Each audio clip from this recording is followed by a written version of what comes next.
అస్సలం అయికం YouTube family అందరికీ నమస్తే. ఈరోజు మా ఇంట్లో స్పెషల్ చూడండి, వైట్ రైస్ అలాగే చుక్కకూర గోంగూర వేసి పుల్లకూర అయితే చేశాను. ఇంకా బీన్స్ ఫ్రై. ఇంకా నేను నైటే మొత్తం కట్ చేసి పెట్టుకున్నాను బీన్స్ అయితే. ఇంకా ఉదయాన్నే పిల్లలకి లంచ్ బాక్స్లో హడావుడి లేకుండా కొంచెం త్వరగా అయిద్దని చెప్పేసి. ఇంకా తర్వాత ఈరోజు బ్రేక్ఫాస్ట్ వచ్చేసి కిచిడి అయితే చేశాను.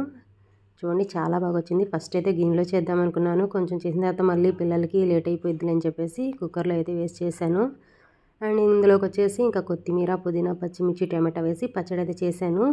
ఇంకా కిచిడీలోకి అయితే ఈ కాంబినేషన్ చాలా బాగుండిద్ది. ఇంకా పిల్లలకైతే బ్రేక్ఫాస్ట్ పెట్టేసి లంచ్ పెట్టేసి పంపించేసాను. ఆ తర్వాత నేను కూడా బ్రేక్ఫాస్ట్ అయితే చేస్తున్నాను. చాలా అంటే చాలా బాగుంది కిచిడి అండ్ పుదీనా పచ్చడి. ఇంకా ఇదైతే మా ఇంట్లో స్పెషల్. మరి మీ ఇంట్లో ఏం చేసుకున్నారో కామెంట్ చేయండి. అలాగే ఫస్ట్ టైం కనుక మన ఛానల్ చూస్తున్నట్టయితే లైక్ చేసి, షేర్ చేసి, సబ్స్క్రైబ్ చేసుకోండి. Thank you for watching.